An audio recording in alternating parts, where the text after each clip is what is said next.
Mhm. We still have some people joining. Just wait another moment.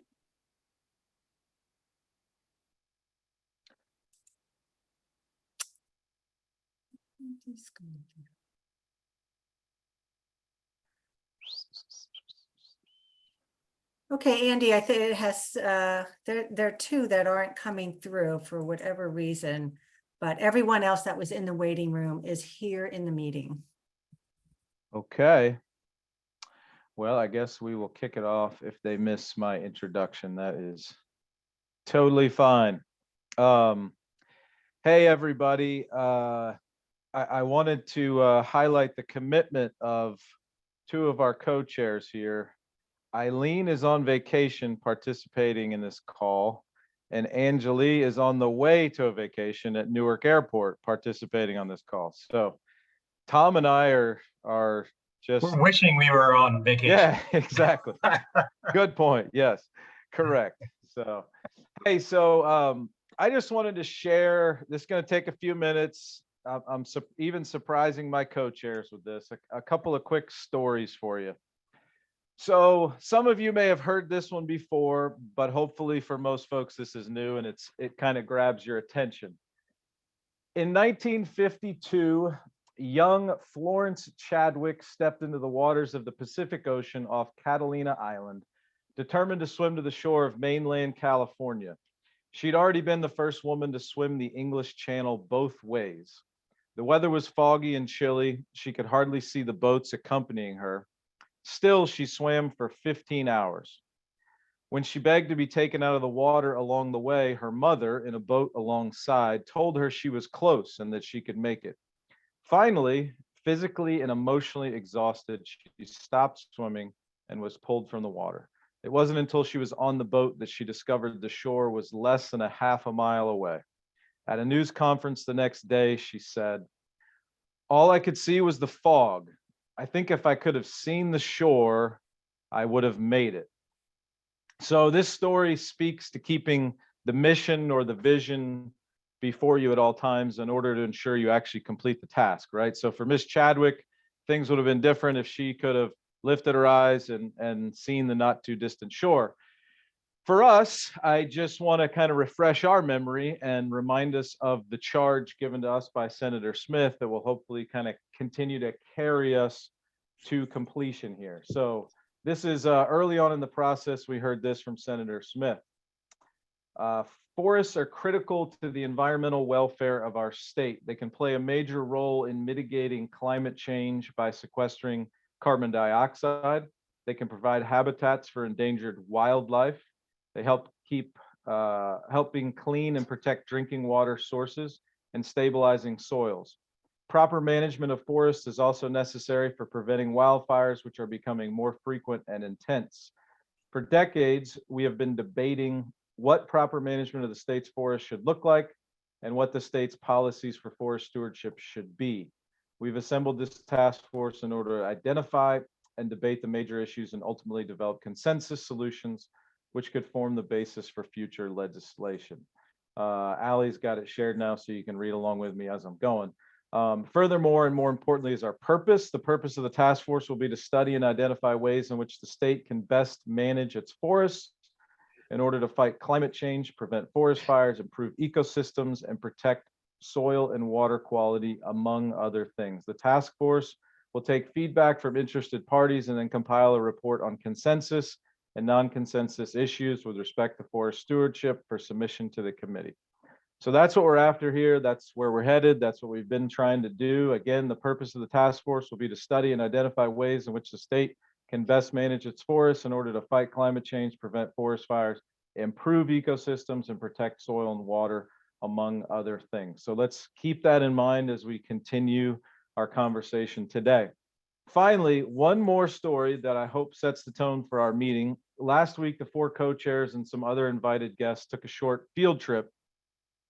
One of the things I learned on that trip was that I have a fellow Mets fan in Emil DeVito. So if you're a Mets fan, I need you to wave at the screen, okay? Because I need to know who you are, Mets fans.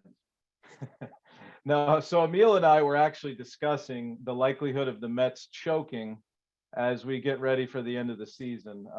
So time will tell. We're looking okay, Emil. I think we might do it here. I think we might win the division. But in any event, the more important detail of our trip was something I wanted to share. So as we're driving down, just a little experience, we're driving down this wood road, okay, in several vehicles. We come across a log that had fallen and was blocking our ability to continue down this road. Without hesitation, myself, Emil, Tom Gilbert, and Don Donnelly get out of our vehicles to assess the situation and come up with a plan.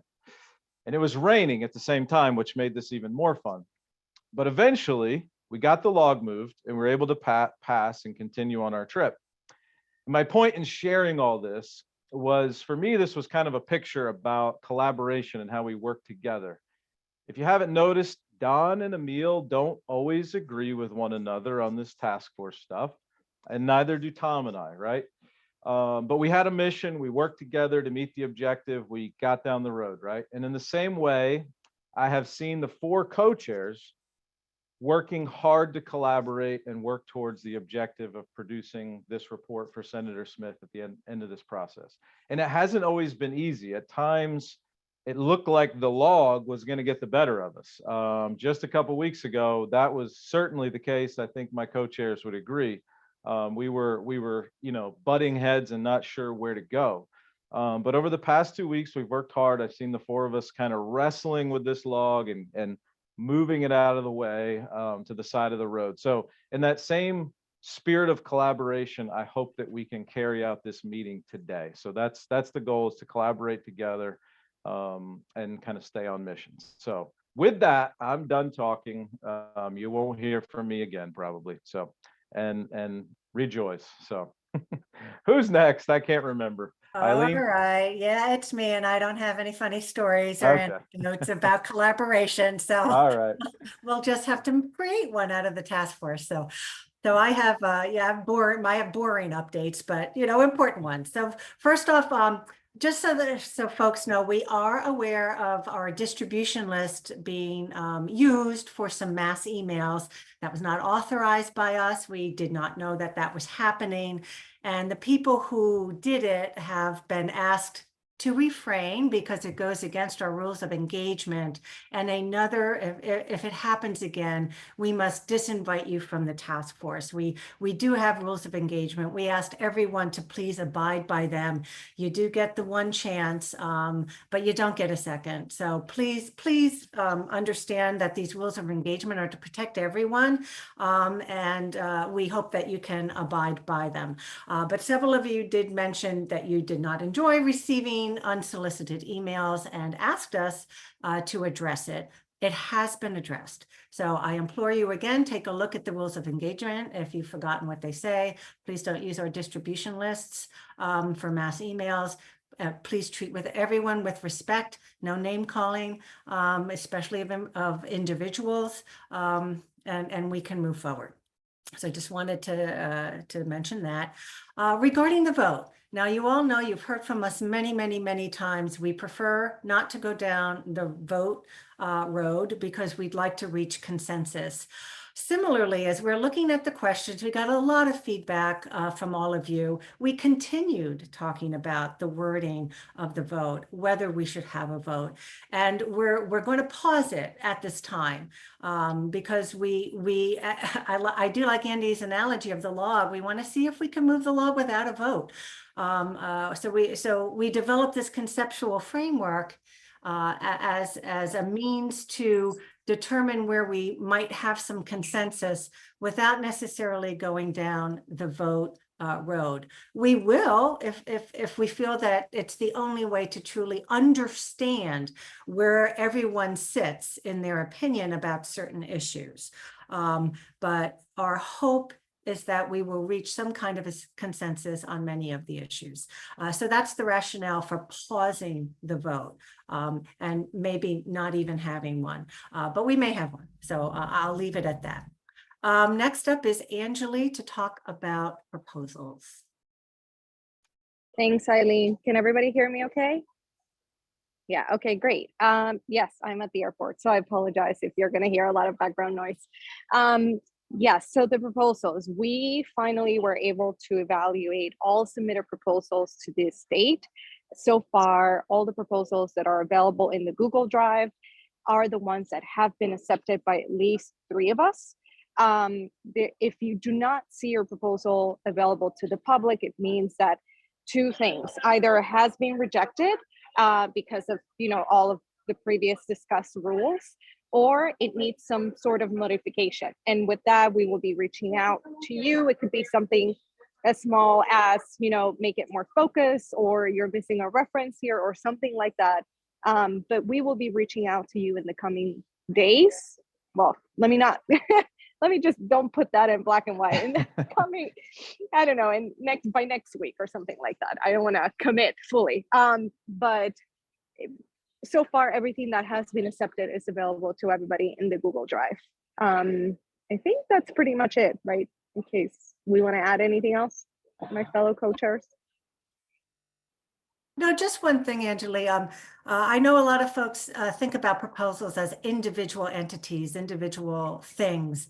Really, they're ideas. And since so many of you have submitted proposals on similar topics, we'll often be discussing the ideas rather than an individual proposal. So keep that in mind when you submit, that there might be 3 or 4 similar proposals that we will likely group together. Right. And I think that's really what we were doing when we were evaluating the last set of proposals, that it was more of the concept of the overarching idea more so than the individual proposal, as you just said, Eileen. So that's done with proposals. Then up next is the framework. And I think we're all going to speak a little bit about the framework. I'm just going to throw it to Tom, and then we'll carry on. Okay. Thanks, Anjali. Hey, everyone. So the framework, I guess the first thing I would say is, I think the genesis of this idea came out of it for those of you that were involved in the second of the 2 meetings that we held to talk about the kind of cutting and removal issues. And as we got to the second half of the second meeting, we took a little bit of a different approach, and we just kind of reframed the conversation to say, ask people to share things that you felt like, there actually might be broad agreement on, and kind of spent about an hour just sort of ticking through a list of things. And it was a breath of fresh air. It was a real change in the tenor of the conversation. And there were a lot of things. I mean, I was pleasantly surprised by the number of things that people were ticking off that they felt like, might be points of agreement. And there were issues that kind of came up repeatedly, and something that I think we felt like we could build upon. So since that time, the 4 co-chairs have spent quite a bit of time together trying to pull those threads, as well as things. It wasn't just that conversation, it's things that we've heard throughout all the conversations that we've had to date, and listening to the different groups and perspectives that are out there. It comes from a sense of the proposals that have been submitted, right? And the conversations that we've had in the task force and amongst the co-chairs to start to try to develop a framework. When we say framework, we mean kind of a high level sense of direction, right? An overall approach, without every sort of, detail ironed out that ultimately would need to be ironed out. But how might we be able to move forward on an overarching approach that we think, the 4 of us could agree on, and that our hope would then be that, we could find broad agreement and hopefully, consensus would be our hope, our wish, right, in the task force. So we spent a lot of time. It hasn't been easy. We've argued about a lot of stuff. We've wrangled over wording, and there's been give and take, right? I would say, like, what we've developed, if each one of us were to write it, might look a little bit different, right? We've had to give and take on certain things, but I think, and my other co-chairs can speak for themselves, we all feel very good about it, even if there's been some give and take on how certain how we frame certain items. And, we're sort of anxious to share this with all of you. There's certainly a lot of things that we know there's not a lot of agreement on, but we think there are a number of things that we might be able to agree on, and, make progress where we can, recognizing other issues, are going to continue to be debated, and we can document the different points of view on certain issues where we couldn't find agreement, but we still think there's an opportunity and responsibility, right, to find a way forward to come up with an approach to our critically important and precious public lands. And so I'll stop there. I've said enough and turn it over to my fellow co-chairs to add their thoughts. Yeah, I'll go first. We each felt that it was important to say something about this conceptual framework, which represents consensus amongst the 4 co-chairs who hold very disparate views about forest management. In what you're going to see in a minute, I don't agree with the wording on every single thing. Neither does Tom, neither does Angeline, neither does Andy. But we worked really hard. Can I tell you, our meetings in between are 3 hours long, and we have hashed this out. I do think that amongst the 4 of us, we represent a great many opinions of the almost 100 people who are attending tonight and those that cannot attend. So we have come into this wanting it to work, wanting to reach consensus, and really learning to live with some of the wording, even though it's not exactly what we as individuals would want. So that's my frame of reference here. Andy or Anjali? Angela, you can go. Yeah. No, Andy, go next, because then I'll present the first. Oh, okay. Good No. call. Okay. Good work. Yeah. All Yeah, right. no, I just second what Tom and Eileen said. I think, what's the 4 of us, again, if we were building this framework individually on our own in a silo, it would say something, different. But the point is that we worked together, we collaborated together, we talked it through, we argued, we actually yelled a few times. Not real proud of that, but we did. We had to kind of back up a little bit and regroup. But we worked our way through it, and the 4 of us are, very pleased, I think, with what we put together collectively. And we're again, I think Eileen used the right word. Just we're hopeful that the folks on this call today will feel similarly, and if not, that we'll have clear communication and be able to talk it through. So, All right. Thanks, Andy.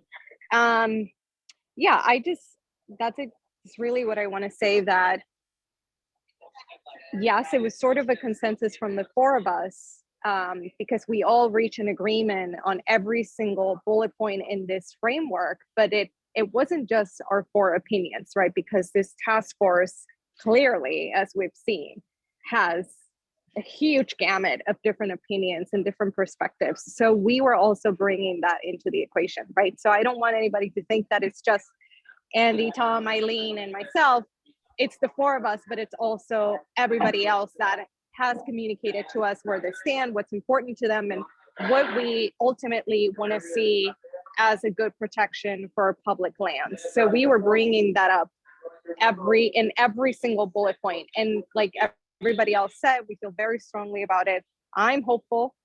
I'm positive that we can reach consensus on this.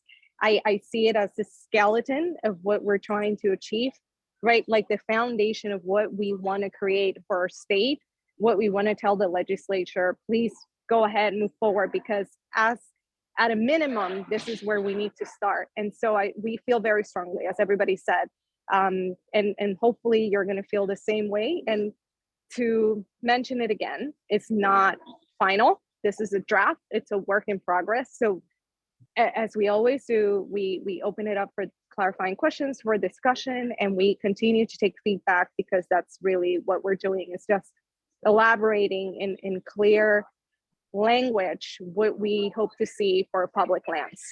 And so with all of that, Hallie, if you can share the screen, to start showing the first part. I'm gonna discuss the first 3 bullet points on the first part of the framework. So this first part, Ali, if you can scroll down, it should be statewide planning and inventory. Yes, that is right there. Perfect. I'm gonna read it. Please bear with me because I'm from a phone, so I'm gonna read it from my other phone. Yeah, so the first bullet point for the statewide planning and inventory portion of our framework is protection and management of New Jersey's public forests must be based upon a comprehensive planning and mapping process at the landscape level based upon sound science and data, including appropriate inventories of all biota. This planning process should include a scientific advisory panel, as well as require robust public participation throughout the process. So this first bullet is something that we've all really learned throughout this task force process, is that we really don't know what forests we have out there. We have very clear idea of the pine barrens, of the highlands. We have a clear idea of regulations that are applicable to those types of forests, but we don't really know exactly overall, what do we have there? So as the framework, the first step is to really take inventory and understand what do we have out there so that we can create a statewide planning, a big picture planning.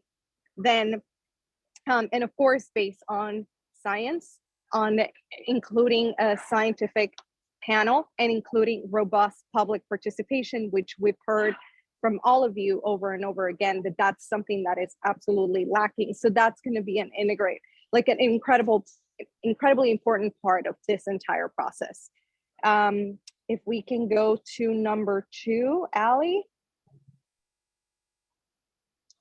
Yes, so number 2, a formal rulemaking process in accordance with the Administrative Procedures Act is needed to guide the development of forest management plans on public lands, including consistency with statewide planning and inventory efforts. Okay, so after we take a full look and inventory and we understand what is it that we have out there in terms of the different ecosystems of forests, then we're going to tell the New Jersey DEP to create a rulemaking process that is inclusive of all of our public lands so that we have a comprehensive way of managing our public forests. As we all know, and the subgroup with the regulatory process, we understand that the Pine Barrens has a clear regulatory, like there are clear rules for the Pine Barrens, there are clear rules, or clearer, I should say, for the highlands. But we don't really have a clear regulatory pathway on how do we manage our public forests. So this is exactly what we're telling here, the legislature and the New Jersey DEP, come up with a rule that it's going to be based on science and the inventory and all of the data that has been gathered through step 1 of this framework. Okay, then number 3, and just so everybody know, we're going to take questions at the end of this portion of the statewide planning and inventory. But bear with me, we're explaining, all of these points because they all depend on each other. So number 3, the planning process must identify additional areas that should be designated as natural areas. Towards this end, the natural areas programs at New Jersey DEP should be updated and expanded. Okay, so this is an existing program at the New Jersey DEP, the Natural Areas Program. And I don't fully understand this. Tom is more well-versed on this than I am, but as I understand it, it's more of a robust management of these areas. And I believe it has an external council. So it's just essentially New Jersey DEP, keep working on this, expand it. So add more areas that are pending to be considered natural areas, but then also include new areas that require this level of protection. And Tom, I know you can add more to this, so please feel free to add more to number 3. I would just say that, for example, there already are natural heritage priority sites that have been identified on public lands that ideally should be then formally made into natural areas and placed under the management of the natural lands program and natural areas council. Actually, Emil knows a lot more about this than I do, but it's something that hasn't happened, and so we wanted to recognize that, among other things, right? One aspect of better protecting and managing our public lands would be to move that process forward to turn those natural heritage priority sites into natural areas. And the planning process might identify other areas that should be considered for natural areas status as well. Yeah, I just wanted to add also on the existing program, there are 44 that have been identified as natural areas, 22 of which have management plans associated with them, but they're out of date. Many of them are very much out of date. So what we would like to see is an update for those that have plans, develop plans for those that exist but have no plans, and in fact extend it. We want to see more natural areas in the state of New Jersey and update, really do update and revise the ones that are in existence. And actually, I forgot to give you all a chance, like my fellow co-chairs, to comment on those 3 bullet points. So if you want to add more, Eileen, Tom, to number 1, number 2, and you as well, Andy, please go ahead. Yeah, I was just going to emphasize on number 1, and for all you participants, we apologize. Some of this is we're trying to navigate through people being out of town and at the airport to do this correctly. So I don't know if this makes sense, Allie. If you could, now that we've been through 1, 2, and 3, if you could delete the spaces in between so that they can maybe be seen together as one. But on point number 1, I would just highlight the scientific advisory panel and the public participation. So we're kind of emphasizing those 2 things. So stakeholder input, public participation, that's very important. We've heard that, we believe in that, so that's included in this framework, as well as a scientific advisory panel. So we need the best of the best looking at these things, who understand the forest, who are trained, etc. So some type of scientific advisory panel. We're not getting into the weeds on how many and who and all that stuff, but just the idea of an advisory panel who comes at it from a science standpoint. So that's all I have on those first 3. All right. I just wanted to add on number 2, we've heard from a lot of people. In fact, we have a regulatory subgroup that really took a deep dive into what are the current regs, and Angeli went over this, but I think it bears repeating. While there are a lot of rules and regulations and policies and guidelines, informal and formal, we all did agree, although we didn't start an agreement, that what is needed in the state of New Jersey is a formal process, a formal rule specifically for public lands in New Jersey. So we heard that loud and clear, both through individuals in these larger task force meetings, as well as in the regulatory subgroup. And then, hey, Jonathan, on your question, we're going to go through like 3 more bullet points, and then we're going to do a 15-minute section of questions. So if you can wait just a couple more minutes, that'd be great. Yeah, it's 4 more bullet points. And I guess, Tom, you're next taking those. Okay. All right, great. So Allison, if you can advance to number 4 there. Whoop, go back up. Oh yeah, there you got it. I'm sorry, my bad. You're good. Okay, so we're starting to talk about some of the things that would come out of this planning process, right? So number 3 is that the planning process would shine some light on additional natural areas that should be designated. Similarly, we all agree that there should be a new designation to identify ecological reserves, right? And so these are kind of similar to, but a little different from natural areas. These would be, set-asides with, management as necessary to address ecological threats as determined by an oversight council, which is very similar to how the Natural Areas Program works. the purpose of the ecological reserves, so the natural areas program really is about protecting sort of unique, unique habitats and ecosystems and sort of natural features. Ecological reserves, we felt the primary function would be to promote maturing forests and to provide for future old growth forests, right? And this is something obviously we've talked a lot about. We've had a lot of proposals about protecting, maturing forests for their carbon and other benefits that they provide. And so we thought the planning process should, identify, again, based on good planning and science and public input, a set of areas to be set up as ecological reserves. Let's go to the next bullet, please. Similarly, the planning process, again, should identify areas where more active management of various kinds is needed to address either current or future threats to ecological health, or to address goals identified in the planning process noted above. So, I know this is an issue where, we've discussed a lot, right? I know people want to know, well, how do these things get defined and who determines that?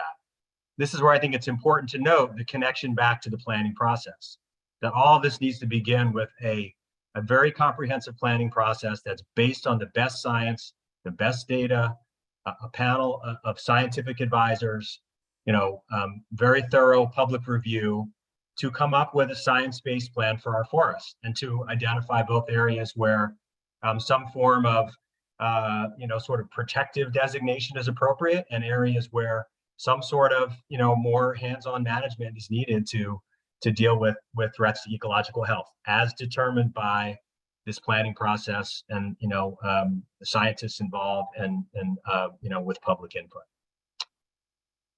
Let's go to the next one, please.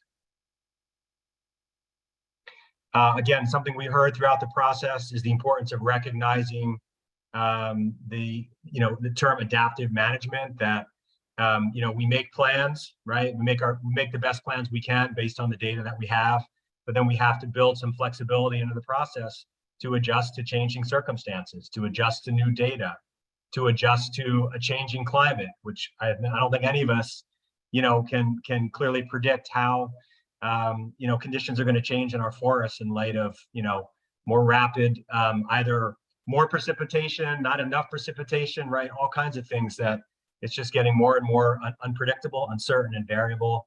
And we need a planning approach that's going to recognize that we don't make a plan and then figure that, it's not going to change for 10, 20 years. We have to build in a mechanism for adaptive management. Next bullet, please. And then, of course, we've had a lot of conversation about the planning process must consider the significant variation in our forests. And we didn't get into great detail here, but the most obvious one, there's been a lot of discussion about sort of the nature of the pinelands and the challenges in the pinelands, right? That differ in many respects from other areas of the state. That's just one of numerous variations that occur regionally, that occur also from forest to forest and stand to stand. And so it's sort of not a one size fits all approach. Again, and this all must come out of, it's going to come out, any good planning process, right, is going to really consider the data and the science regarding the regional differences in our forests and the different challenges that they face and the types of approaches that are appropriate,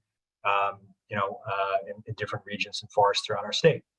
So I will stop there and see what, if anything, my fellow co-chairs want to add about the last 4 bullets. Yeah, I just want to add very quickly that this all depends on the inventory and the statewide big picture planning, understanding what gets to be set aside as a reserve, what needs a little bit more active management because we're dealing with invasives or whatever. So just really like the overarching plan is understanding more of what we got so that we do what it's needed to protect it. And that's really all. Yeah, I agree with Angela. I was going to say something similar, and also recognizing the variation among forest stand to stand, forest to forest. It's not just the pinelands and everywhere else. It's throughout the whole state, and recognizing that variance through the planning process, which is scientifically based and open to public input. Andy, anything else you want to add? Yeah, I'll just kind of go through a quick comment on each one. So point 4, I would just say we all believe in old growth forests. So the 4 of us believe that there's significant value in allowing forests to mature to provide for old growth forests. So that's significant. Those ecological reserves, that's why it's its own bullet point. 4, 5, nothing, 6. 6 is big. I think we all, the more we talk about these things, we recognize, as Tom shared, I think he did a great job. It's like these things can't just be, put in a manual and then walked away from for decades and decades and say, this is how we do it. This is how we're going to do it for the next 50 years. Like we have to allow the experts and those who are in the shoes of managing the forest to have the ability to change approaches based on things changing. So climate change obviously being one of them. And then the last one, our forests are unique. So it's like, I think, when you're out on the land, everything's different. So 2 forests in the highlands aren't identical with each other. So they're going to require a different view, a different approach, so to speak. So just recognize that all of our forests are very unique from one another. So that's what we were getting at there. Yeah, just before we open this up, just 2 things people should know. So this is like the first half of the framework. This is not all the framework. So there's more, but we do want to stop and we want to take some questions on what we've covered so far. But keep in mind that, again, this is not the entirety of it. Just the other thing I would stress is that I think what you see here is an emphasis on process.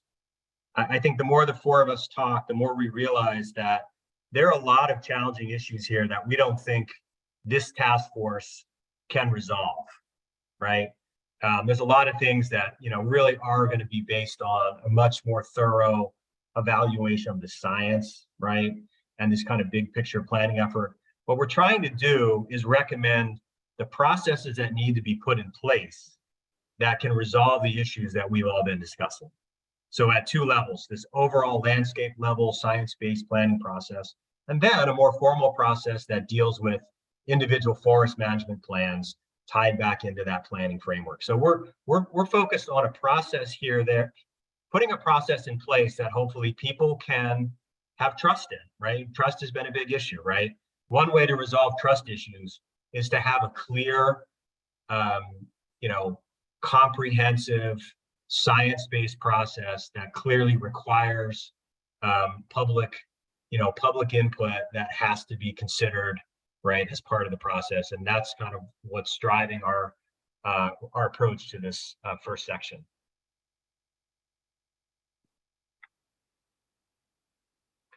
I think we're going to take 15 minutes of questions on this, and then we're going to move on to part 2. So, Tom, just a quick reminder too, if we run out of time, the chat is working however that works. So please dump your comments, questions in there as well, so we can catalog them and capture them to review. Yeah, best to send them to Allie, because Allie is putting all of the chat questions together for us all. So direct them to Allie. Thank you. okay. I can only see 5 hands up right now. There may be more, but because we're sharing the screen. So, I see Julie and Elliot. Maybe we could start with one of you and then come back to the other one of you later to be fair. So we have one Highlands Coalition for starters. So I guess we're going to go to Elliot because Julia took her hand down. Can we unmute Elliot? I was doing that. Yep, I'm unmuted, I believe. I have a clarification on number 2. So is this proposing or suggesting that for each forest stewardship plan that's proposed for whichever forest, whatever state land, that individually that plan goes through a rulemaking process. No, No, I think, Elliot, go ahead. I mean, wanna that would be like an Crazy. amendment. Yeah, no, that's not it. no, I think, yeah, I can't Go see you ahead, Bob. talking. Go ahead, Anjali, go ahead. yeah, no, Elliot, that's a great question, and certainly not what we want to do, because that would be a lot of work and it would take a really long time. Number two, so the overall rulemaking is the process of how we designate the Okay. reserves, the process of how do we Gotcha. designate an area with more public management. How I see it is that whenever we get to a specific plan, that's more like a permit, where there's going to be public input, a public process, but it's not a rulemaking process. Gotcha. Okay. And Could I add a little bit to that answer, Elliot, before you Yep. ask your second? So, and a lot of this came out of the regulatory subgroup, and thanks to those of you who spent a lot of time, there's a lot of good information shared in that group, and there was good back and forth with John Cecil at DEP. And like, so the point is that there's this like 14-step process, for example, or there's was it land use review process at DEP, both of which are internal processes. And there's value to that, right? But an internal process is not the same thing as a process that is established through rulemaking, right? That has more formality, that has more of a mandatory requirement to consider public input and document how public input has been considered, right? And so the idea is that the process for reviewing plans would be established through rulemaking, and then the review of any plan would have to be in accordance with sure, that rulemaking. I got you. Right. Yep, that's very clear. Thank you. And in number 6, or rather number 4, a designation of ecological reserve. Shouldn't there be some sort of criteria of what you're trying to achieve? I mean, is it going to be, well, we need 40% of our forest should be this, or because we have a stand of forest of a certain size that's maturing, it automatically should become that designation. You know, is it something you pick and choose, or it's something that the forest is a certain characteristic that it would qualify? That's an excellent question. I love that Yeah. question because we were talking about percentages. Other states actually do have percentages, Elliot. But we were Mhm. hoping within the planning process that percentages would come out. We didn't put them here because we don't know what they should be. There's a lot of talk about that. The only thing we know for sure that right now it's too low. We're all in agreement with that. But we would like this scientific panel in the planning process to really take a look, a deep dive at this, establish a percentage and abide by that. But we don't have one here. Yeah, and if I may add, Eileen, 100%, yes, that's correct. But also, Elliot, definitely the inventory is going to inform that as well. Okay. So the type of forest, like how you were saying. All right, thanks. A lot of people have other questions, so I'm good. Thank you. All right, let's go to John, and then we'll go to Kristen. Yes, this is a welcome discussion. If I can just tap into the natural areas legislation. Built within that is the requirement that they continue to look for new natural areas. So that would be consistent with what this is saying. Also on number 1 on your inventory, I've been around long enough to recall when all state parks and forests had to have a master plan and a management plan. And so that should be part of your inventory. There might be a lot of good information in there, and it also may, inform the state as to, well, things change. If these plans haven't been updated, it'll be evident of what the passage of time can do. So every single piece of land that the state owns or any county or municipality owns was bought for a specific reason.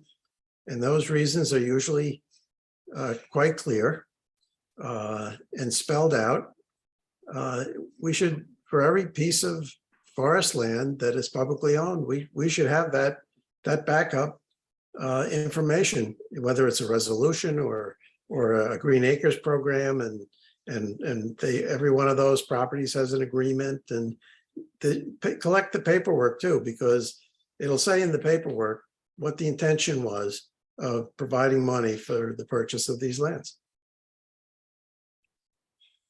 Great, thank you, John. Let's go to Kristen.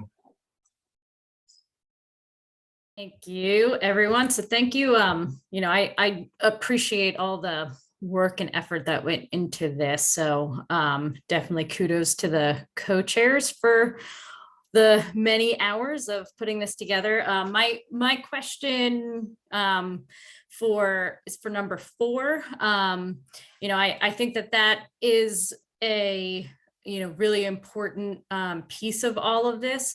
I'm just wondering if there's the opportunity to include definitions for some of those terms, right? So maturing forests and old growth forests, I think those tend to be we're not always in agreement on what those mean. And so I think making sure that we have clear definitions of maturing forest, old growth forest, what an ecological reserve is, and make sure that we're pointing to the New Jersey Forest Action Plan. Yeah, thank you. And we have talked about that. I think we recognize there's a need to better define some of these terms. I think the idea would be is if people get kind of bought in at the conceptual level, right, then we would have further conversations. We can draw upon some of the proposals that we have, and we can put the flesh on the bones of the skeleton that Anjali, I think, described, right? This is the skeleton. So agreed. Thanks. Let's go to Matt.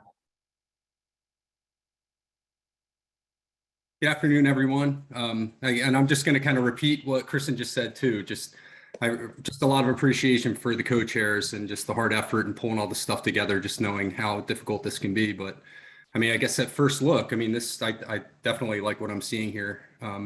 But I guess it's less of a question and more of a comment, and this gets to number 4 again. And I guess I don't know if it really makes sense to have this fleshed out at this point, or if it's more part of the planning process. But when I think of ecological reserves, I think it's important to have representativeness, just to make sure that we're kind of representing the diverse forest types that we have within our network. So I don't know if it makes sense to try to include verbiage on that, in this point, or just kind of wait for the planning process to play out. But that's essentially all I wanted to say. That's great. Thanks, Matt. I think that would feed into a more detailed conversation about, item number 4 that we would hope to get to if, people are bought in at the conceptual level. Let's go to Jean. We unmute Jean. Yep, I think you should be able to speak, Jean.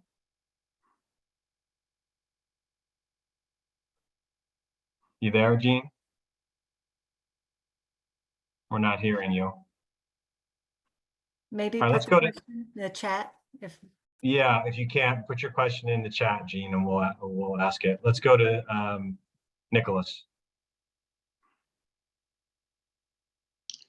Yes, can you hear me? Yes. Okay. Getting back to number 4, in New Jersey, I would think we only have maturing forest. And it seems like it may be I hate to say this, but a loophole for loggers, because it says maturing forest where possible and provide for future old growth. So it sounds like the same thing, like you're going to extract trees and then you're going to replant them. Now, Nick, just to clarify, I mean, reserves, you see, we use the term set-asides. I mean, reserves are generally a protective designation where management would be, presumably limited and light as necessary to address ecological threats. So, all right, so there will be the word maturing forest. Is that different than a reserve? It just seems like there's something, to me, funny about this question. We just used maturing because I think it was Andy's point that, we don't really have you know, we don't have old growth, right? We have Right. maturing forests. We have some forests that are more mature than others, but they're not really fully mature from an ecological standpoint. They're not old growth yet. That's all we were trying to Right, clarify yeah, there. we have old trees here and there, but we have no mature forest at all in New Jersey. It's all maturing forest. Wouldn't it be better to say something like manage invasives where possible or worth the effort? And I'm just suspicious of that particular reserve, and then it goes to maturing forests where possible. I don't know. That's Okay, my all right. take You're- on it. Thank you for your comment. All right, thanks. We'll consider whether that language is clear or not. Let's go to Doug. Look, I like the proposals. I just want to say that, and that's good. I understand that there's a little fuzziness. I was doing an email back and forth a while ago with some folks. So I looked at the number 3, I looked at all the legislation, and it seems like that was proposed way back in the 60s as sort of a corollary to the Wilderness Act on the federal level. And it has good stuff in there, but when you read it carefully, you can see how it's sort of dysfunctional from an administrative standpoint. So I really like the idea of updating the natural areas program, because I think that would be a huge plus.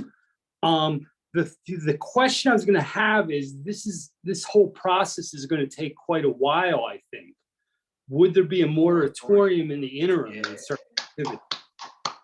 I think that's kind of a natural question. So Yes. those are my questions. Thanks. All right, thanks, Doug. Does anybody want to take that one? No, the issue of a moratorium or the proposal for a moratorium has been brought up, and that's beyond the purview of us, and we are not making that recommendation. I think fair to say it probably wouldn't be a consensus item, so. Let's go to Jim. Well, all I can say is, I think it's a great framework. I think of it as a landscape level, science-based collaborative approach. Important to be based on current science. I think Kristen's point about definitions and Matt about kind of identifying areas are important clarifications. And to the point about old growth forests, I would just say that outside my window, I'm looking at 120-plus-year-old hemlock, a mixed hardwood hemlock forest. This is old growth to me. So I think those forests do exist. It happens to be way on to state park, just to be clear. But so those forests do exist, and I think an inventory and an analysis to determine where they are is kind of the anchors for this system. As you've suggested, Tom, is I think a really, really important first step. And for what it's worth, having spent part of my career dealing with old growth forests and the debate, or maybe some would think a battle over old growth in the Northwest, this sounds somewhat familiar. We put together an outstanding team of scientists, and they actually helped define and then provided guidance to the agencies to identify, based on those definitions, those anchors, if you will, of old growth forest, and that has stood the test of time, and I think it's working really well. I guess the only other thing I would offer is something else to think about in the context of what we're dealing with today. Is you talked about kind of reserve areas, ecological reserves. We might think about, given the increasing recognition of the importance of trees in a climate context, creating something like climate reserves. They would have the same function, but I think they would get a great deal more attention and help people understand the important role forests play in dealing with that, in addition with wildlife habitat, water quality, outdoor recreation, and the like. I think great job. Thank you. Thank you, Jim. That's encouraging to hear, based on the experience you've had with, these kinds of planning efforts around the country. So I appreciate the feedback. I know Anjali needs to go, and I think she's asked if we can hear from Rich. I can't. Well, see on my screen. all right, well, thank you. Yeah, first of all, I'm just really impressed by this. So thank you for all your good work. The only question I had was, are there any elements of the framework regarding water quality? Thank you. Thank you. Yeah, I think you'll see some reference to water quality when we get to the second part of the framework in terms of like the goals, the priorities, the goals for managing our forests, and that would be, you know, within the statewide planning effort. So, Okay, all right, thank you. and then, you know, we can discuss whether that's enough or not. I want to make sure, let's make sure we hear from Dave Golden from Fish and Wildlife. Thanks for joining us, Dave. Yeah, thanks, Tom. Thanks to the co-chairs for pulling all this together. I think the general tenets here in the framework, you know, make a lot of sense. One thing I want to highlight, and I've really spent a lot of time just listening throughout these meetings and haven't dipped in, but I want to make a mention here because I see a lot of potential outcomes that could lead to legislation. And I want not only the process between where we are right now to the report writing to be successful, but also any legislation that comes out of this to be successful. And I hope that the process at some point will identify costs associated with all these ideas. So inventories, for example, to just touch on the first one, like everyone would love that. You're right. There's universal agreement that inventories should be done. One of the main reasons they have not yet been done is because of cost. So just hope that some time will be spent to identifying the costs, and that will be relayed to Senator Smith. Thanks. Yeah, great point, Dave. Thanks. And you'll see in the part 2 of the framework, we talk about funding, but we certainly recognize that the kind of process that we're describing here, right, is very resource intensive, and that the agency will need more resources to be able to carry this kind of planning process out without question. So we're going to take a couple more minutes, and then we're going to go to part 2. And then if we haven't gotten to you before we go to part 2, we'll come back to you after part 2. So let's go to Sylvia. Yes, I'm going to be real fast because I want Leslie to talk. Just with regards to the scientific advisory panel, I'd like to encourage you all to have organizations that do not financially benefit from the writing or implementation of plans. And then with regards to number 3, I really agree with the comments from the group on natural areas expanding in the state. With regards to number 4, I do have some concern with the set-asides in that, you know, we really need to have more protection of forest currently, and that's not happening right now. Furthermore, on number 5, future threats to ecological health, that needs to be really defined. And I do have a strong issue with active management, because if you look at my little background there, this was considered active management on Sparta Mountain, and it shows a beautiful, healthy forest that did not need to be cut down, and it was done under, quote, ecological health. So we really need to define the terms, because there's a lot of timber harvesting that's happening where we could look at non-timber harvesting activities. And I will let now Leslie talk. Okay, Leslie's going to be our last question, and then we're going to move to part 2, and we'll come back to Sarah and Julia and Ken, whom I can see on my screen. Maybe there's others after part 2. So Leslie, go ahead. Oh, okay. Well, of course, I do think the issue of how long will this take is a core problem. But I really like the basic framework that you've outlined. I'm an inventory freak and I'm a public participation freak. My big question is, though, what that means is it's business as usual for possibly a very long time. And I think the momentum for this task force was to do something. I don't see why putting, whether you call it a moratorium or whatever, on cutting maturing older forests now is not a reasonable step to take, given that everybody seems to be talking about how important that is. Of the 66% of the proposals submitted about about forest management, talked about the need to protect older trees because of climate issues. And I think it's actually an area of remarkable consensus. And I understand when Anjali or Andy says, oh, we have to leave our options open for the future. But I don't think cutting large trees now leaves any trees option for the future. And my core problem with the New Jersey Forest Action Plan is to provide. Can you frame this as a question? Because we're really at clarifying questions right now. Well, my question is, how does this relate to climate when protecting older trees is something about which there was a lot of consensus? And that is part of the reason people had difficulty agreeing before. Why can't we protect older trees before we wait around to designate reserves? They're being cut now. Well, I would say, I understand your concern about the time frame, but the purpose of the ecological reserves, among other things, right, is to protect maturing forests, which people have spoken about the importance of that from a climate standpoint, and provide for future old growth, for carbon sequestration and other ecological benefits. So, but your question about the time frame, I think, is noted. So, all right, so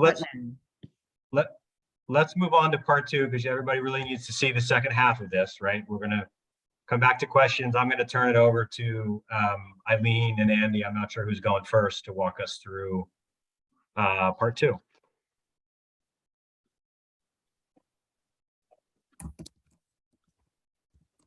Oh, I'm happy to start us off. Let's see, we have 1, 2, 3, 4, 5. Yeah, I'll start with the first couple. So you saw we did the general planning and inventory. That's the broad umbrella topics. And then in these next few bullets that you'll see, we're going to be a little bit more specific on management planning and implementation issues. And as you might expect, these took us quite a bit to develop the narrative, and we want to hear from you about how we did. So this first one, New Jersey's public forest lands must be protected and managed to maintain and enhance carbon sequestration and storage as necessary to meet state climate goals while meeting equally important goals of ecological health, biological diversity, climate resilience, and protection of water and soil resources while providing low-intensity, safe public recreation opportunities. Planning and inventories should guide the prioritization of management goals in different areas. So what we were trying to do here is really balance out the existential threats that we've been hearing from you all in climate and biodiversity. There are competing interests with some trade-offs that may need to be evaluated and investigated as we look forward. So we do think that this bullet in particular captures that. We spent a lot of time on this bullet in particular, and it's not written the way any one of the four of us would have written it, frankly, but it's written in a way that all four of us can live with it and really support. So I'll turn it over to Andy or Tom to expand any at all on that one. I think you hit it, Eileen. You can hear me, right? Yes. Okay. Yeah, I think the word we've heard in different or read in different proposals is the idea of trade-offs. So I think it helps me to go, okay, in one specific location in a forest, you can't accomplish every single goal necessarily. There's always going to be a goal that may be elevated above another one.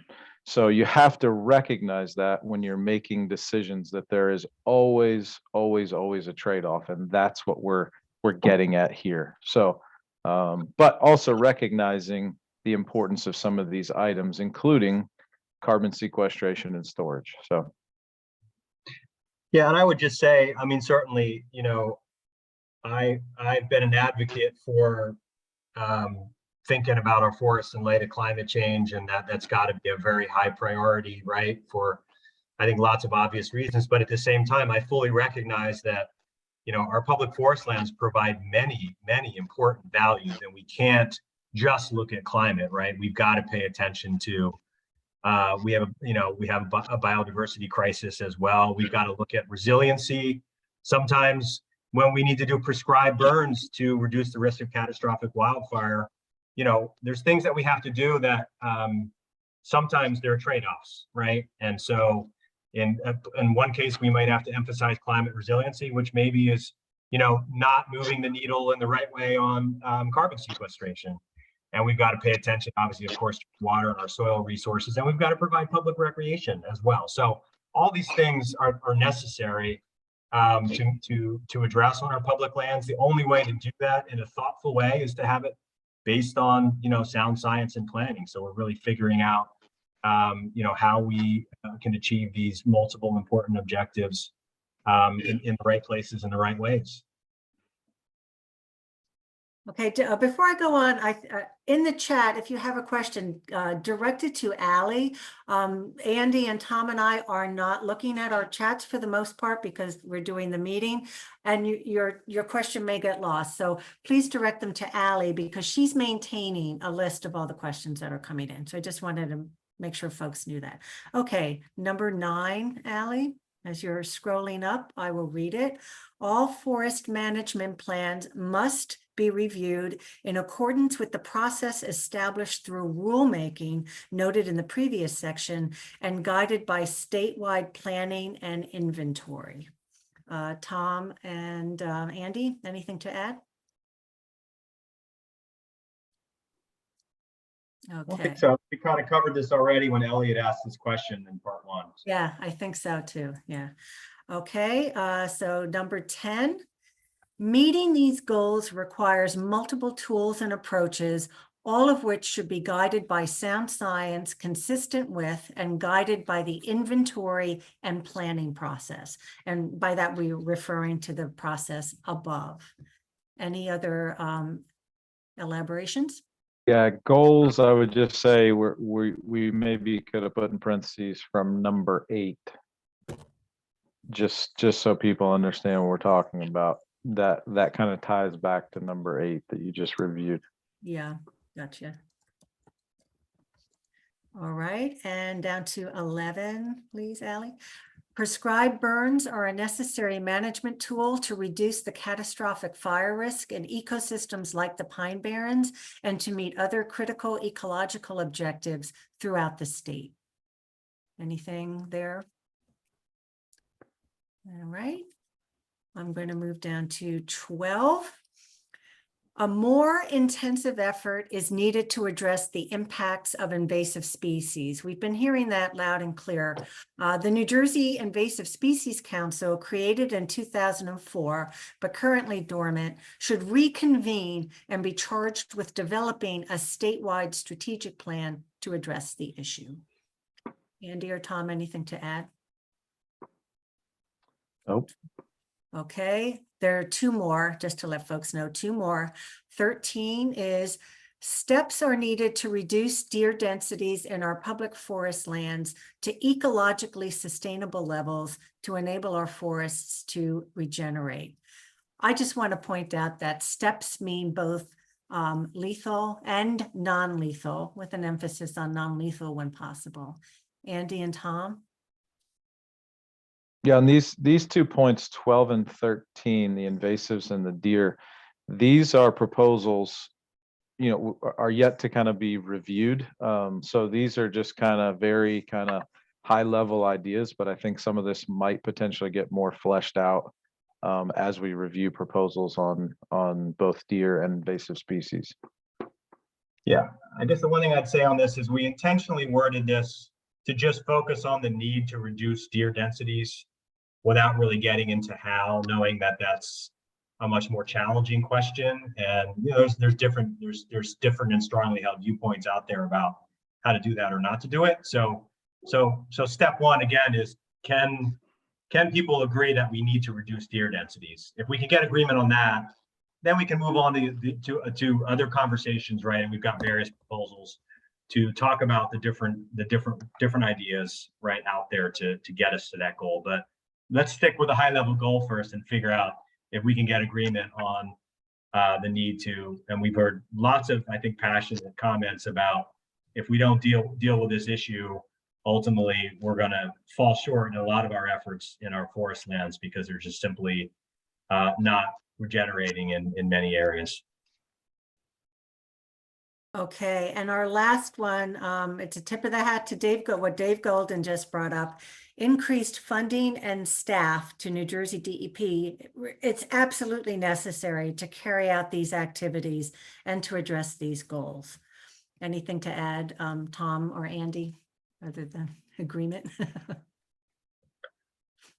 I would just remind people, we already, we started out considering a number of proposals with different possible revenue sources. And at the time there were sort of questions like, well, what would these funds be used for? So now I think we're identifying a framework where there's significant efforts here that would require more resources and staffing. And, we've already got some good proposals that have identified some possible funding sources that we could kind of come back to as, again, we put the flesh on the bones of this framework.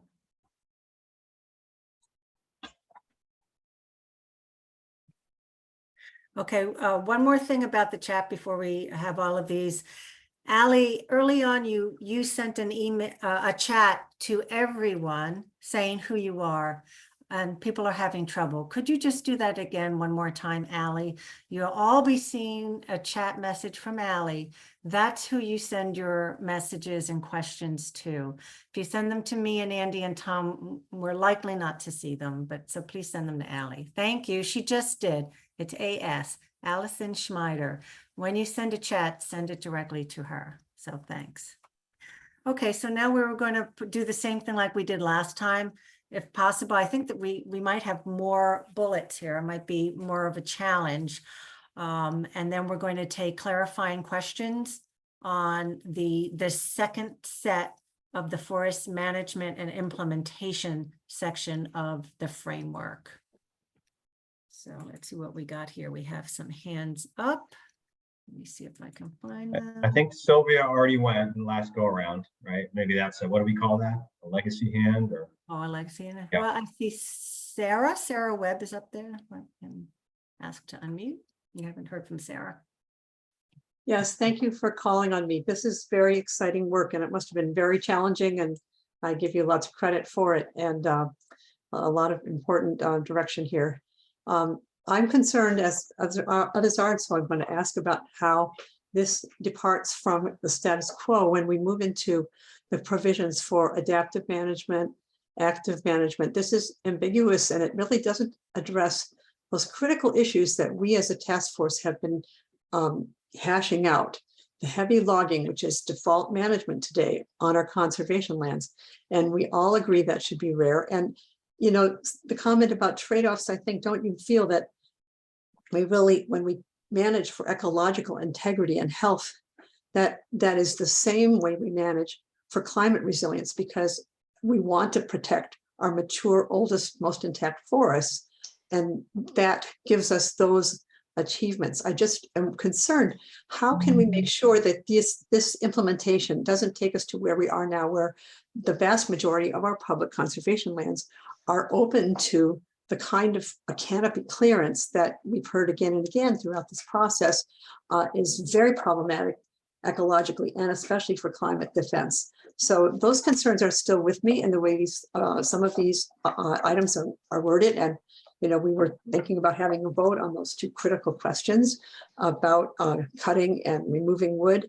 I think that consensus is strong there, but I'm not sure. But those issues are not really addressed here in the way that they need to for climate, just because there's these loopholes that take us back to where we are if we're not very careful in how we go forward. I know we need compromises, but the whole purpose of this task force was to come up with a new approach to our forests that will give us better resilience to climate and get us our old forests protection.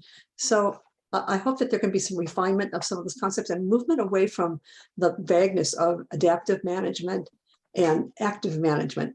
And we need to be very careful with that. This task force is pretty strongly, I think, in favor of moving away from what that usually means. Thank you. Okay, thank you, Sarah. We'll remind people that there are 100 folks that are on these calls, and sometimes we hear from them via email. don't presuppose what 90 other people might feel. I'm just putting that out there. We do hear from a lot of the same people all the time, but understand we're balancing this. We're trying to reach consensus with 100 people, not 10. All right, so Emil, you had your hand up. So the one comment here about the deer densities. I just think it shouldn't say enable our forests to regenerate. I think a lot of times when we use the word forest, most people don't think about all the shrubs and the herbaceous species and you know, the literally thousands of species of native plants that we have that the deer are impacting. So I think when we talk, and you know, we can get more into the weeds in this when we talk about deer more specifically, but you know, our shrub layers need to be able to regenerate. There should be advanced regeneration of our forest trees. There need to be, you know, our populations of rare herbaceous species that are forest species need to be regenerating, and populations needed to be maintained. So I just don't want to get lost in thinking that if, you know, a few trees grow back, that our forests are regenerating. So I think, you know, the deer issue is, I'm sorry to harp on this, but I've been harping on the deer issue for 35 years to no avail. So the deer issue is so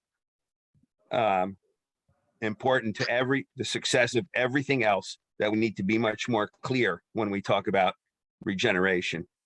And then the only other comment I have, and sort of this bridge from the first part that we did today, the first set of ideas to this second set of ideas, there's a number of folks that talk about whether or not there's a need for a moratorium because of the fact that this planning process is going to take a really long time. So I just want to make a comment about that because, for example, Sparta Mountain, you know, we've, you know, many people have been discussing Sparta Mountain now for probably 8 or 9 years. And, you know, we've come to a compromise there with the 200 acres that are going to be managed for golden wing warbler. And then, you know, so that's sort of like that's behind us. It should be behind us. The Atlantic White Cedar project in the Pine Barrens to try to, you know, restore an ecosystem that's 80–90% gone from the Eastern United States. That's going to involve a lot of cutting and a lot of, you know, pretty you know, aggressive management, but that was already funded with natural resource damage money, and it's well on its way to, I guess, hopefully starting work in the field. So that's kind of behind us too. But future projects that haven't happened yet, if we can just get something in here about, you know, all the projects that are on the horizon that haven't, you know, they're barely along the planning process. For instance, I know there's been a lot of data taken in Wharton State Forest, and I think there's a lot of data been taken in maybe Stokes State Forest or High Point. But those projects, I think, that really aren't even happening yet need to conform to at least the basic inventory that we're proposing here. You know much more about what we have there. And that will not allow new projects to start in a very aggressive way until we start transitioning to a much more detailed process. So I think if we do this right, I don't think there'll be this mad rush to, you know, maintain the status quo. And at least, I mean, if we create a system where there's a mad rush to maintain the status quo, like when the developers hear about a new law and then they all go rush to get their preliminary approvals, you know, before the law takes effect. If we create a system like that, obviously we failed. So that's, I think, what we have to think about. Okay, thank you, Emil. Julia Summers? Sure, thank you. A couple of observations. I love the idea of climate reserves that Jim Lyons spoke of. I think that would be spectacular. And I completely recognize where Dave Golden is coming from. The department can't do its job without the funding, the job that we're going to be asking them to do. But I do, to overarching all of this, I appreciate your emphasis on the importance of public involvement and public comment, and then being able to talk about the science. But how will the public be reassured? How do you think the public can be reassured that their comments and concerns will be heard and incorporated into the planning documents that will be put together? It's not been our experience recently. We have commented a lot on things and have found those comments accepted and then simply not acknowledged in the plan. So it has led to a loss of trust. And trust is an important thing, as we're discovering in this process. Lack of trust makes it very hard for people to work together. So how will the public be reassured? And then the other question is there a reason why carbon sequestration is not mentioned at all? I do recognize that many other things are talked about, but is there a reason why we don't Number talk 8. about carbon sequestration? It's the beginning of number 8, Julia. Right there. You should see. Oh, On the I screen. see. Yes, It's highlighted. In fact, I yeah. do see carbon as necessary. Okay, thank you very much for that. So I guess my main question really is about how can the public be reassured that their comments will be heard and incorporated into plans?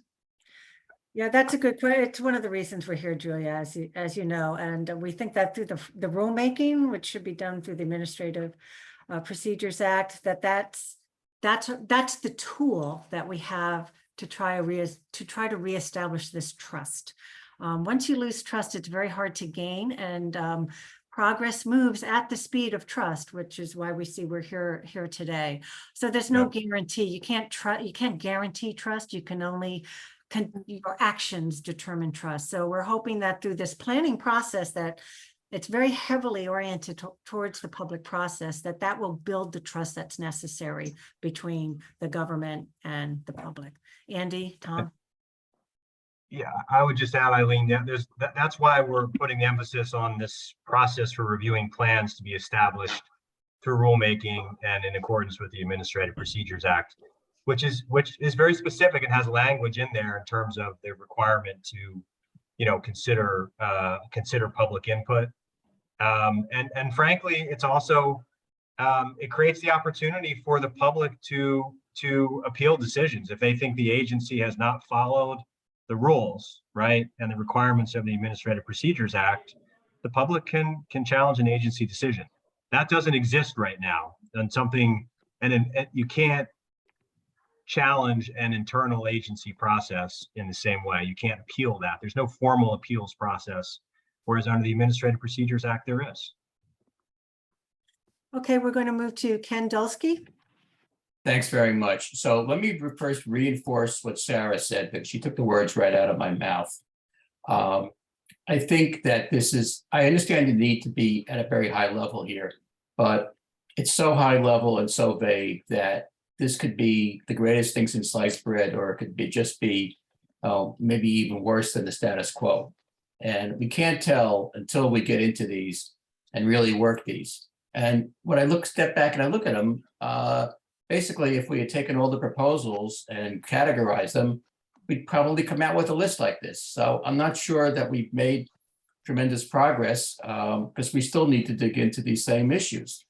So I don't know how we're gonna work that, because I just wouldn't support this with the wording the way it is. As far as carbon sequestration goes, I would think that you need to be a little bit more specific and say things like support the targets of the Global Warming Response Act with regard to sequestration. And I will tell you that I don't know that I know there's no number in there for sequestration targets from forests. So we need to get that, and we need to incorporate that, and we need to have the DEP rulemaking specifically identify exactly how they're going to achieve that. And without that, again, this is just nice words. And I got to tell you, in terms of trust, I've sat with others here at the DEP, with Sean and other people on his team, And we've heard them say they follow the science, and they've even shown us objectives that were science-based, and then their actions went 180 degrees in the other direction. So my personal, current status in terms of trust for the DEP is 0. And we really, like going back to Julia's comment, we need to not just be able to read everything and have a say. We need a mechanism that is easier, I think, to use than suing the DEP to ensure that whatever comes out of this has support from many organizations, like a board or something where 2/3 vote is what's needed, 2/3 approval for anything that the DEP does. So unless we have something like that, I've seen sat through too many DEP sessions, not only on this, but on other things, to have any confidence that our inputs are going to be used. Thank you very much. Okay, thank you, Ken. Doris Lynn? You should be unmuted, Doris. Hi, yes. I would go actually farther than Julia because I believe there is a history, I know there is a history of the DEP ignoring public comments, even when public comments are overwhelmingly against their proposal. They will go through with the proposal anyway. Also, regarding number 13, I wanted to say that our proposal, the League of Humane Voters, has a lot of information about non-lethal deer management. So I would ask that everyone please, reserve opinions on number 13 until they get a chance to review our proposal. We have a lot of information and arguments why lethal management is not necessary. And as of now, the members of the task force don't even know about our proposal. I don't know why it hasn't been accepted yet, but I look forward to modifying it. Thank you. Okay, thank you, Doris. John Landau?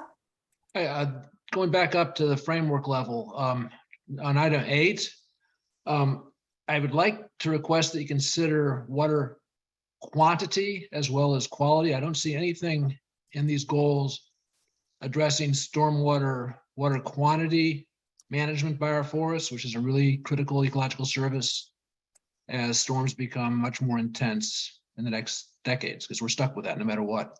That's a key part of climate adaptation. And our public forests cover half the state, so it's really important to soak up as much water as they possibly can. Okay, Thanks, John. so noted. Thank you, John. Jeffrey Lohmeyer? So everything on my end, I think is I think it's a reasonable, and some of the things I may or may not agree with that people have said, but like you said, it's compromise. My only thing is number 14, where increased funding and staff. I would say that it almost needs to be put in there where the funding source needs to go, because I've seen too many times in DEP, government levels, whatever you might call it, where a person's hired for one thing and then they get moved around to something else as needed. And then we're back in the same spot we are now. So if there was some sort of guarantee that the money allocated for that person for this position were to stay in that position, or they have to hire a new person to fill that position if someone else is moved, would need to be put in there. Or else, you can hire 10 people, but if they're not doing the job that we need them to do, it really doesn't help us. Great, so noted. Thank you. Nancy Roberts Lawler? Sure. I think this is this is just such a great effort. I'm really happy with the framework. The one thing that I hear, sometimes when we're talking about New Jersey public forest lands, I hear that people start referring to state, specific state properties. And I think it should be very clear that any of these policies should also apply to municipal and county lands as well, because some of the counties and municipalities do have considerably sized forested public land. And I think that's, an important point that needs to be stressed. Yeah, that is what we mean. We do mean to include them, and we should articulate that. Great, thank you. Bill Kibler? Well, first, I want to congratulate the chairs. I think we have consensus here. I hear a lot of people who really appreciate the work that you all have done. So I think we have consensus on that at least. It's good. This is a good framework. I think you all have done a great job here. I appreciate it. I think the framework that you've laid out is a good one. I wanted to just talk about number 14, the increased funding issue. I look forward as we move forward in this process to talking about some of the details about how we get the money and where we get the money from, and making it clear to Senator Smith just how critical the funding piece is, because, you know, in large part, well, at least in some part, the reason we're here is because of concerns about how forest management was being funded in New Jersey, not just at the state level, but even at the county level. And I'm a little concerned about the funding piece because, as an example, that the Natural Lands Trust is, at least in my opinion, woefully underfunded and understaffed. So I want to make sure that we have a robust funding mechanism in place to make sure this plan works, because it is a good framework.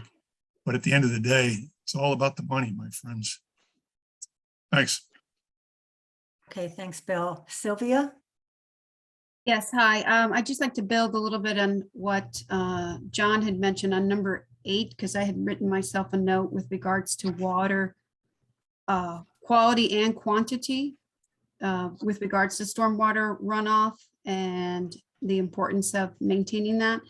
For number 10, what I'm thinking here is I love where it says guided by sound science. And with that, what I was thinking is, when we look at the science, why can't we add that these multiple tools and approaches be done without heavy machinery? And I don't know what happened to that proposal. I think it's in the list of proposals, but since number 10 talks specifically about sound science, there are numerous papers that talk about the sound science that can be done without the use of heavy equipment, soil disturbance, soil disruption. So if we can somehow add something to 10, and then we've heard a lot about 14. With regards to 14, I think, look at all the people that are on this call that aren't government officials, that are public citizens who care about their public lands. I'd like to see perhaps the citizen volunteer groups being taken advantage more. I think there's a proposal on the table about going back and having some of those citizen science groups. I don't know what happened in the state of New Jersey. We've gotten away from that, but you've got a resource right here. And it's people that are on this call that are interested and willing to volunteer their time. And, we should never think about logging force as a way of paying for activities. And that's what I really want to make sure it's very clear. And we have a great resource, and that's people who are interested in public lands, who want to see good work done on our public lands, and let's utilize those citizens. Thank you, Sylvia. Elaine Mann? Yes, I would like to make a comment. I approve of number 12, 13, and 14. There is a program in the federal government that just passed, the IRA, which is supposed to fund more money for every state to plant more trees. Now, I also would like to add that what you're saying is that we shouldn't be logging, et cetera, on publicly owned lands. But we also have the private citizen who is in farmland preservation with our taxes. And I am one of them because I have some very old trees on my property. But what are the rules and regulations to get farmland assessment and forest management, with which every forest manager in the state of New Jersey has our plot plans and what we're growing, et cetera, on there, and how old the forests are. we are required to sell $500 worth of forest products, like trees and stuff like that. Not little trees that are growing, but wood as an example, to retain our tax, a portion of our tax, which is exempt. So I would like that to be addressed, because my neighbor has 365 acres of forest. And, you know, I think we should address that we shouldn't be taking out the trees, and we shouldn't be cutting them up and splitting them for selling, et cetera, et cetera. Maybe it should be only $50 worth of stuff that we sell, that we pick up, et cetera. Elaine, if I can clarify real quick. So Yeah, a go couple ahead. things. Number one, we're just dealing with public lands, not private. Number two, there is a program called forest stewardship. If you have a consulting forester who works for you on your private property, ask them about forest stewardship, because there's no necessity to derive income from your property in that program. Thank you ever so much. Great. Thank you. Okay, Jim Lyons, your hand is up again, or is that a legacy? No, I just wanted to offer a couple of comments. I appreciate the work you guys have done. I think you've reflected many of the comments that were offered, and I think that's important. I just want to remind everybody that, you know, we're talking about the future management of public forests. So we all own those forests in the state of New Jersey. And there's never going to be a perfect process. But so long as people continue to engage and ask questions and have the opportunity to comment, then hopefully we'll have a better process and something that reflects the views of most people in the state. I think the value in this process is, at least in my mind, it is based on the elements that I would want to see, and going to anyone for assistance, whether it's forest management or frankly, whether it's going to a doctor, I want to make sure it's based on sound science. So the best information that's available, reflected by professionals who know and understand that information and can explain it and why it's being used. I wanted to focus on those immediate threats that we face, and they vary across the board. I'm sure no one objects to active management when it comes to prescribed burning in the pinelands. We know that's an important mechanism to reduce the risk there, not only to the forest, but to the wildlife and watersheds that are there. So the applications of science and understanding what the right tools are important. But I think most importantly, if this process is going to work, then everybody on the screen and everyone who's been engaged in this issue needs to take a very active management, an active effort to engage in the management decisions that are going to be made. I think that's the process you've laid out, with sound science, with trust in the agencies, but the opportunity to question the decisions that are made and provide input. This process can work. But if people choose simply to go to court or to challenge without engaging that dialogue, and if the agencies don't do an adequate job of explaining why they're doing what they're doing based on sound science, then no system is going to work well. But I think you put together a framework that reflects everything I've heard in the meetings we've held. And I would tell you that it largely reflects the framework that is being used at a national level. It was developed over 20, 25 years of my involvement. And it's not perfect, but I think That's all it's we got. management. And that's the critical thing, is that we all work together to make sure we get the outcomes we seek, and they're responsive to not only public concerns, but reflect the science and ecologically what we need to care about. And Julie's brought up climate change a number of times. That was never an issue 20 years ago when I started, 20 years ago, 30 years ago. And now it's become a primary focus, and it changes what we do in terms of forest management. And of necessity, it changes what forest managers do. We need a dynamic system like that. I think you framed a system that allows for the public to participate, for scientists to provide their best information, but most importantly for us to question decisions if we don't believe in them, But then, based on consensus, hopefully move forward with the management activities we'd like to see. And I think you can't do any better than that. It also can affect the legislation that will be crafted. Yeah, you always have that opportunity. That's part of the process. Yeah. Oh, that's well said, Jim. I appreciate that. And I think, people would love to have guarantees that, governmental processes are going to go exactly the way they want it to go, but it's just not the way our system works, right? And I think the only thing we can do is set up the best framework possible, so that people can clearly participate meaningfully, right? And that it's directed to be based upon science and public input, and then there's no substitute for people participating in that process. But there's no silver bullet, right? That's not the way our system works on any issue. Yeah. Okay, I think we can take one more question. We have one more hand up. So, and then we'll pause it. And that is Joe Basralian. Thanks. Actually, I was concerned a little bit.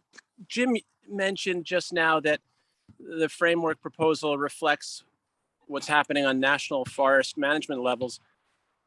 I thought there's a lot more massively commercial timber harvest on federal forest lands, and that last comment kind of concerned me, and I was wondering if Jim could explain that more. I thought we're trying to do better than the rest of the nation in New Jersey, so for a lot of reasons. Oh, if it can be very short, because that is an interesting question, although it's beyond what we do here. So Jim, if you can answer that very, very briefly, because it's interesting, and then we're going to move on to something else. Well, I like to think, Joe, that management of national forests has improved tremendously over time. I mean, I've certainly done my part to help. And I got a lot of criticism when people found out a guy from New Jersey was trying to tell people what to do on the national forest. So it kind of works both ways. But I think management has improved tremendously. And you see protection of old growth forests in the Pacific Northwest. You see, other mechanisms to better improve watershed protection. To harvest where it's appropriate and not, but as you all are seeing, circumstances unfortunately change, and climate change is having a huge impact on how forests have to be managed now in places like California, for example. So long as scientists are involved, so long as the public has their say, and so long as we have an opportunity, to challenge and support, what people are doing, I think, that's the best we can do. But I like to think my legacy, at least in my involvement with the Forest Service and the National Forest, is a solid one, because we promoted ecological integrity as the foundation for what we're seeking to achieve. And I think they've moved a long way from where they were to trying to achieve those outcomes. Okay. So one of the things we wanted to try, we've presented the whole framework, recognizing this is the first time that you have seen it. The co-chairs, I had mentioned that Joe's would be the last question before we move on. Okay, good. So now we're all hands down because we have something else to go. So we thought, we presented these, we answered some questions. There were some really good comments and discussion, but we wanted to kind of like take a poll, just take a poll in general. In your estimation, this framework, the skeleton on which we hope to put some flesh, depending on what happens, can you live with it? Do you agree? Like, I really like this. I agree with it. I kind of like it. I guess I could support it. These are the 4 things we're going to ask you in the poll. I kind of like it, but I'm not too sure yet. And then totally disagree. So again, not a formal vote. This is to inform us on how, did we hit it? Did we get this right? How are we doing on trying to assess what people think in general, where we think there might be agreement? So we're going to poll folks on the entirety of this framework. If you can, Allie has, I hope it's not too small, but she's put the entire framework on the screen. And so just to take a temperature in the room, We're gonna just put in an anonymous poll to see what you think. So if you can read it, read it. If you already know how you think you feel about this, go ahead and show your support now. We didn't put an abstain in here yet. You don't have to vote if you don't have an opinion at this time. It's perfectly fine that if it's not 100%. Again, we're trying to just assess how well what we have heard and put together matches up with whoever happens to be in the room now. Okay, I don't know if everyone can see the status of this where it's still moving. It looks like there's still some votes coming in. So we're gonna let it keep going for another minute. Okay, we still see some people voting. Okay. If you all agree, we're done for the night. So and we all go to eat our dinner. Yeah, I'm going to just say something interesting as you're still voting. We were only going to have agree, disagree. And then we realized this is the first time you guys are seeing this. So, Yeah. Right. So you might agree with some of it, with just a little bit more tweaking. So that's the reason we provided these 4 different buckets, if you will. It helps us to understand, well, we have this agree, we have this disagree, but look what's in the middle. It's for information purposes. Okay, so I don't see a whole lot of changes coming up. I will end the poll and I will share results. Can everyone see the results? If Andy or Tom, can you see them? And Yeah, I can see it. Yeah. 64%, so 64% are in the maybe some tweaking. We could live with this. Very, very few outright disagree with the framework. So that's good to know. That's good. Yeah. We have some there. So, and we've heard some comments, to tell you the truth. We did hear some comments on where some of that disagreement might be within the framework. 2 things we can do at this point. And a lot of this, as you know, where we go in the meeting depends on what we just did. So depending on this, if everyone said disagree, we'd have to go back to the drawing board. If everyone said agree, that would be something else. So here we're a little bit in the middle.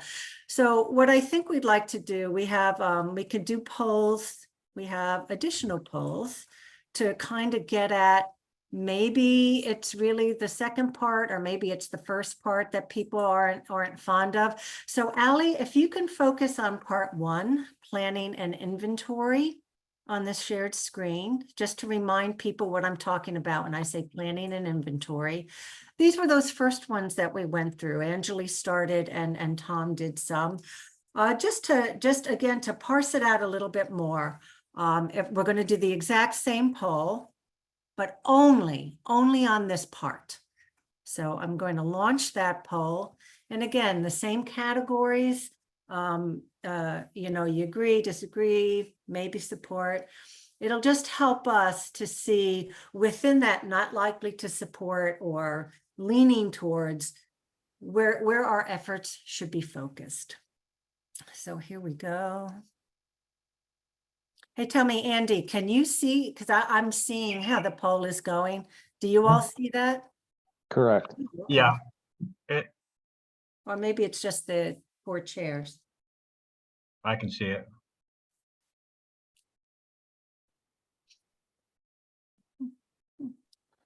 All right. It's looks like, oop, one more came in. All right, looks like it's stopped now. I'll end it and then share. It's about the same. It's about the same. It's about the same for planning and inventory. Yeah, it is very, very similar, right? Okay, I'll leave it up there for a second so people can see. Actually, there's more disagree, actually. A couple, yeah, a couple. Yeah. More disagree on this one. I don't know, I'm surprised by that, but I don't know. Okay. Still Well, about, go ahead. Yes, I'll stop that. And now, Allie, if you can focus on the second, the forest management and implementation. While I get this other Okay, so now you're agreeing and disagreeing specifically and only on this part of the framework, and I'm launching that poll.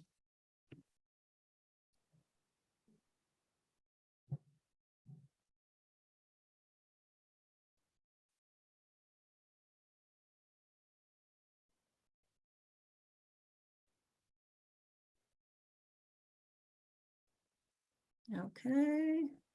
Oh, still a couple more coming in. Same. Okay, it seems to have stopped, and I will share those results, which are really interesting. So, Pretty close. yeah, Pretty close. A little variation, but not much. Yep. a little bit, yeah, here and there. Okay, so this is helpful for us. To tell you the truth, I saw this going a different way. I don't know if Andy and Tom did too. This is so helpful for us to kind of know where we're going to put our efforts on tweaking some of the language. So again, this is a poll. Couple of things. Wait, I'll stop sharing.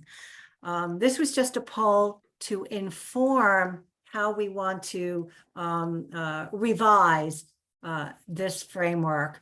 This is a draft, and you'll see we put draft on there because this is going to change. So when it changes, understand that this is no longer what we'll be working on. We'll be working on the updated revision based on what we've heard from all of you today. So with that, Andy or Tom, anything else for the good of the order? Is there a need to open this up for any other questions? We can go over what we plan to do from here, but I'll leave it right now for Andy or Tom to speak. Go ahead, Tom. I mean, it feels to me like this might be a good stopping point. I think that the 4 co-chairs want to digest, the conversation today, the feedback that we got from all of you, the quick informal poll that we just did, and think about where we go from here. I mean, I feel encouraged in that there's a lot of people in the agree or likely to agree camp, which at least makes me feel like we're not, totally off in left field. That it seems to be that I feel taking some positive reinforcement that we're headed in a good direction here. We still have more work to do, but I don't know. I'll leave it at that.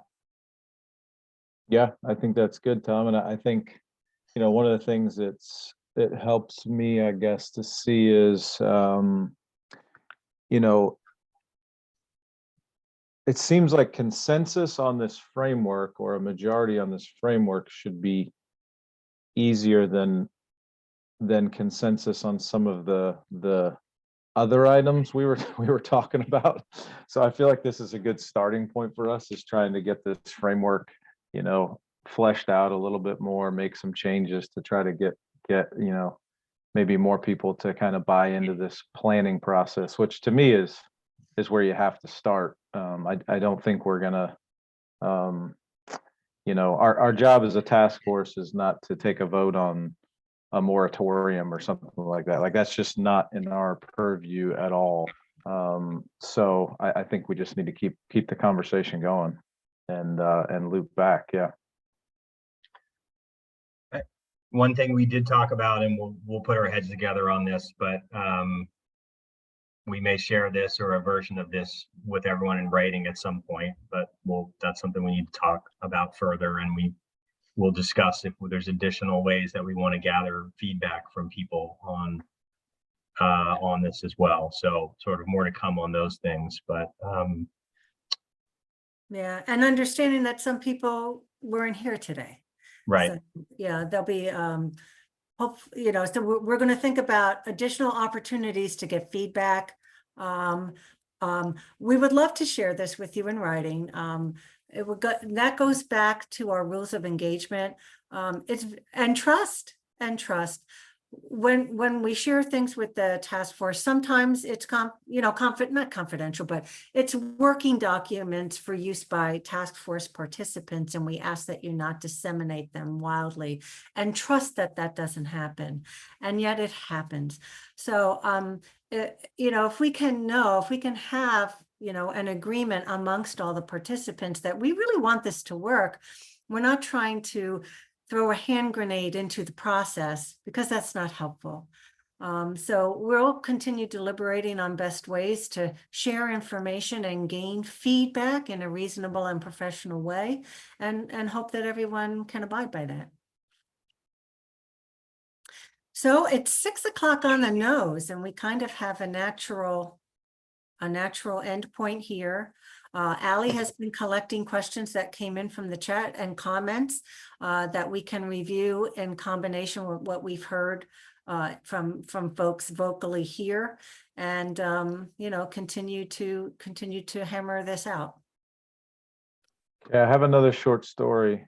Oh no. Yeah, I'm totally joking. I'm kidding. Andy. All right. Okay. So we'll adjourn the next meeting, October 11. There will be an email going out with that link and additional information on where we're going with the framework, where we're going with the additional proposals, primarily those two things. Andy, Tom, anything else to add? All No, right. I think that's a wrap for today, and appreciate everyone's time, everyone's